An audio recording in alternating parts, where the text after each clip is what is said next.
Halo semuanya, hari ini kita bakal ngomongin pelajaran dari sejarah Pancasila bagi generasi muda.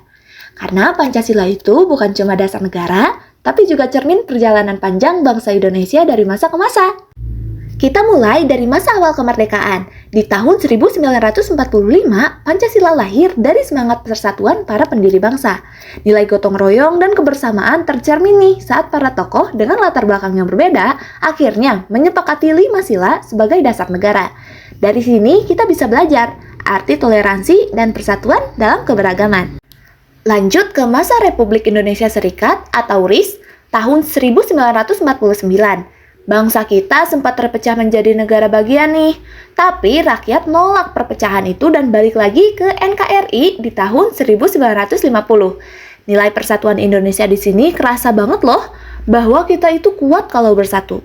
Nah, di era demokrasi terpimpin tahun 1959 sampai 1965, Presiden Soekarno menekankan ideologi nasional buat ngelawan pengaruh dari luar. Tapi di sisi lain, kebebasan politik juga mulai dibatasi nih. Dari masa ini, kita belajar pentingnya keseimbangan antara persatuan dan kebebasan berpendapat. Berlanjut ke Orde Baru, di tahun 1966 sampai 1998, Pancasila dijadikan asas tunggal bagi semua organisasi. Tujuannya buat ngejaga stabilitas nasional. Tapi sayangnya penerapannya sering bersifat formalistik doang nih, dan kurang ngasih ruang kritik juga. Pelajarannya, nilai keadilan sosial dan kemanusiaan yang adil dan beradab harus dijalankan secara nyata, bukan hanya slogan. Sekarang kita masuk ke masa reformasi, di mana rakyat itu udah menuntut kebebasan, keadilan, dan pemerintahan yang bersih. Nah, ini jadi bukti nyata bahwa nilai kerakyatan dan keadilan sosial masih hidup di hati generasi muda.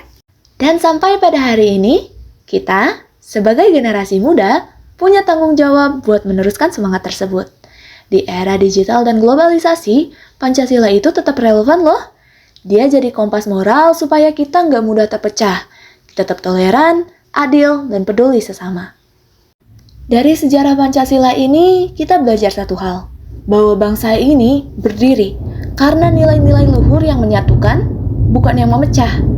Jadi tugas kita sekarang adalah menghidupkan kembali Pancasila dalam tindakan yang nyata, di dunia nyata maupun di dunia maya. Karena Pancasila itu bukan sekedar hafalan, Pancasila ialah cara hidup bangsa Indonesia.